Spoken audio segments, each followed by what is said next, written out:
तो नीतीश कुमार में कमी कोई नहीं है, लेकिन नीतीश कुमार 100% अपने में हो तब। आज नीतीश कुमार अपने में 100% हैं कि नहीं है, ये सवाल है। हालांकि नीतीश कुमार अगर 50% से ऊपर रहते हैं तब भी नीतीश कुमार कारगर है। नीतीश कुमार लड़ाई में मजबूती के साथ लड़ा जा सकता है, इसकी गारंटी होगी। नीतीश कुमार के 100% होने से फायदा होगा। पनोरमा ग्रुप, जो सोचता है वो करता है। आपके अपने सपनों का आशियाना।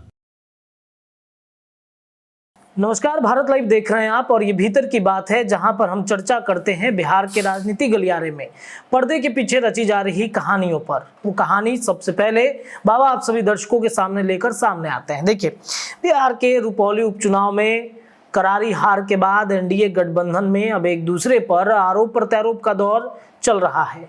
कोई कहता है कि बीजेपी का वोट ट्रांसफर नहीं हो पा रहा है जदयू को, कोई कहता है कि चिराग पासवान की पार्टी का वोट जदयू के लोग नहीं चाहते कि भाई चिराग पासवान के वोट जो हैं वो आए।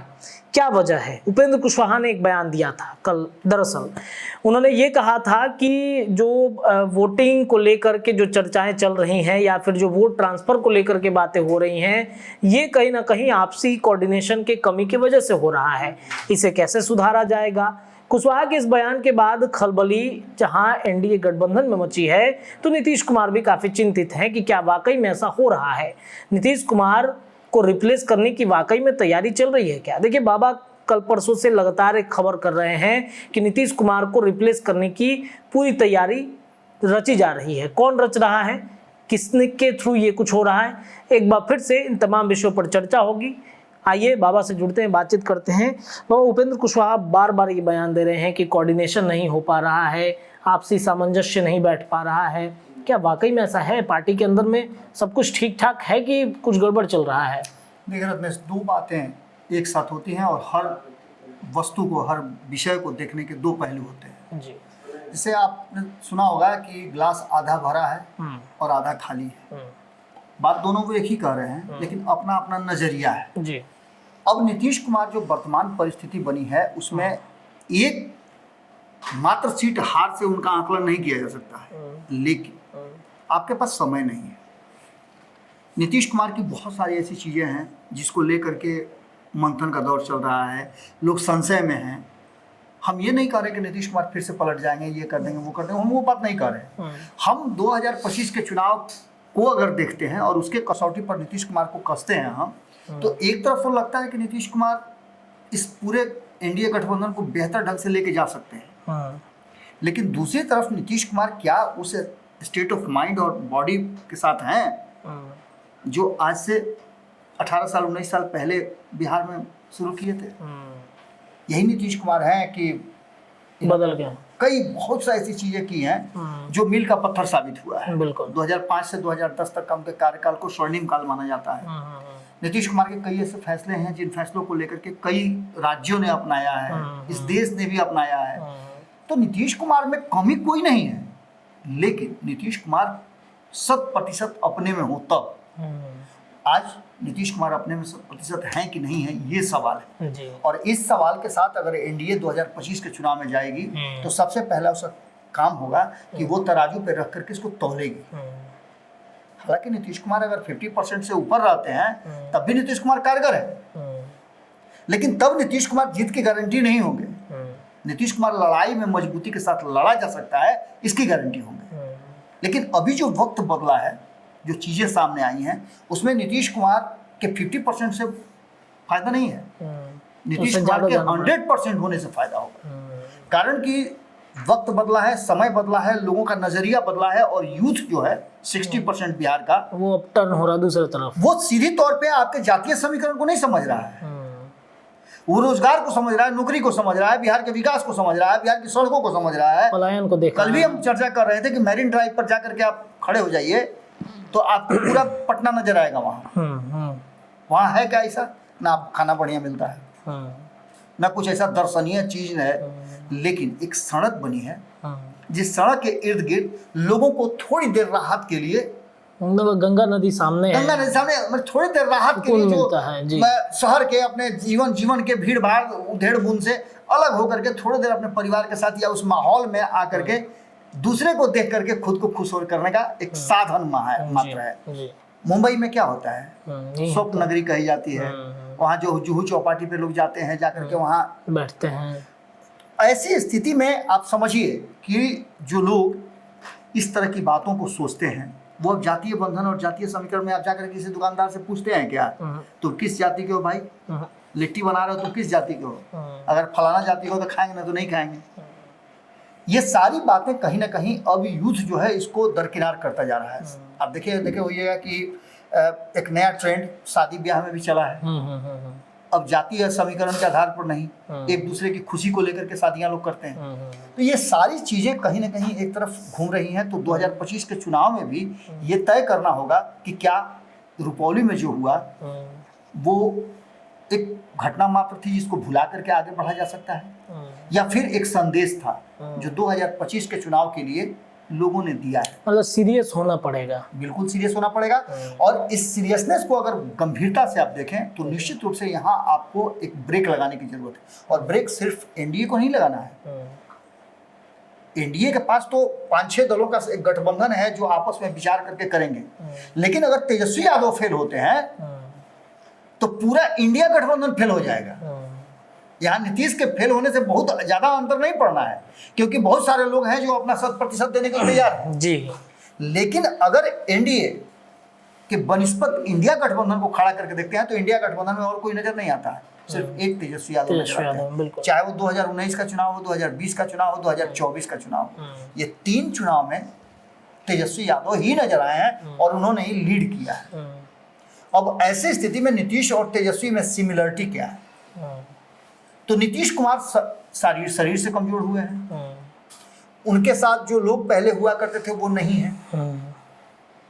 अब ललन सिंह को आप कह लीजिए, तो ललन सिंह जब अपने पार्टी के अध्यक्ष पद से इसलिए इस्तीफा दे सकते हैं कि उनको चुनाव लड़ना है, उनसे कितना अपेक्षा कर सकते हैं? आपको मंत्री बनना तो मोदी के हो गए हैं। अरे वो तो अपनी जगह पर है ही, लेकिन 2025 के चुनाव को यदि कहा जाए कि ललन सिंह के हाथ में दे दिया जाए कमान, नहीं हो सकता, तो संभव नहीं है। अगर ये कहा जाए कि संजय झा को पूरी तरह से छोड़ दिया जाए तो संभव नहीं है, क्योंकि संजय झा को पहली परीक्षा में फेल करा करके ये बात साबित करा दिया गया कि संजय झा से नहीं होने वाला। अब संजय झा आगे क्या करेंगे ये देखना अभी बाकी है, क्योंकि संजय झा ने तो अपना काम शुरू भी नहीं किया है। जितना किया है उतना से लोग संतुष्ट हैं। लेकिन इसके साथ साथ आगे अगर आप बताइए तो आरसीपी सिंह है, उनके साथ क्या नहीं है, जो कई चुनाव में रणनीतियां बनाया करते थे, संगठन को मजबूत किया करते थे। जब से आरसीपी सिंह हटे हैं तब से संगठन का तो 12 नहरा हो गया। संगठन कितनी बार बनता है, कितनी बार बिगड़ता है, किसी को पता ही नहीं है। बहुत सारे लोगों को तो ये भी पता नहीं कि हम अपने पार्टी में किस पद पे हैं। जी। तो ये सारी संभावनाएं, सारी चीजें कहीं ना कहीं हौच-पौच हो गई है। और जहां संविधान नहीं होगा, संगठन नहीं होगा, उस पार्टी या उस परिवार दोनों में अनुशासन और संगठन और सामंजस्य की कमी नजर आएगी, तो ऐसी स्थिति बिगड़ जाएगा। तो नीतीश कुमार को लेकर के यही बात, मतलब उनके साथ वो लोग नहीं है जो उनके भूजा पार्टी में शामिल हुआ करते थे। बिल्कुल नहीं। अब उनके साथ भी समस्या हो गई है ना, कारण कि अगर बारी बारी से आप किसी जहाज पे सवार हुई, ठीक है, उस जहाज में से आप 50 लोग सवार हुए, अपना कहीं जा रहे हैं, थोड़ी देर के बाद सूचना आई कि हम लोग बस 45 बच गए हैं, तो आपको टेंशन होगा ना। थोड़ा आगे बढ़िए तो होगा कि अब हम लोग 40 बच गए, और आपको टेंशन होगा। थोड़ा और आगे बढ़िए तो आकर के जहाज का पायलट जो है वो बोले भाई हम लोग तो 30 बच गए हैं, अब नंबर आपका है कि किसका है, कोई भरोसा नहीं। इस डर के मारे उस जहाज पर से या तो कूद के फान के निकलना चाहिएगा, या कहिएगा कि भाई जहाज किनारे लगाओ जी। एक कप्तान भाई यही जहाज रोक दीजिए, हमारा जीवन यहीं तक था, बाकी जैसे विश्व गायब हुए वैसे हम भी गायब न हो जाए, इसलिए हमको बचा दीजिए। तो ऐसी स्थिति में एक निश्चित रूप से भले ही जाए जितनी भी बातें कर ली जाए कि जदयू संभल गई है, जदयू को संगठित कर दिया गया है, जदयू के पास आज के डेट में पाने के लिए बहुत कुछ है, खोने के लिए बहुत कुछ है नहीं, इसलिए कि जो खोना था सो खो चुकी है। अब यहाँ से जदयू अगर रिकवर करती है तो नीतीश कुमार मुखिया रहेंगे। जो बातें कुशवाहा ने कही है, उपेंद्र कुशवाहा ने, ये उपेंद्र कुशवाहा ने इसलिए नहीं कहा कि आप रुपौली हार गए हैं जी। उपेंद्र कुशवाहा ने इसलिए कहा है कि आप काराकाट हार जाते हैं, आप बक्सर हार जाते हैं, आप आरा हार जाते हैं, आप जहानाबाद हार जाते हैं, आप औरंगाबाद हार जाते हैं, आप पाटलिपुत्र हार जाते हैं, आप सुपौल हार जाते हैं, आप पूर्णिया हार जाते हैं। भाई आखिर वो क्या रहा है? चलिए हम मान लेते हैं कि पहले राउंड में था, पूर्णिया का लड़ाई बहुत टफ था, एंटी इनकम्बेंसी थी इसलिए हार गए। आरके सिंह पर कौन एंटी इनकम्बेंसी थी? औरंगाबाद में जो आज तक नहीं हुआ था वो क्यों हो गया? पाटलिपुत्रा में रामकृपाल यादव ने कौन सा पाप कर दिया था?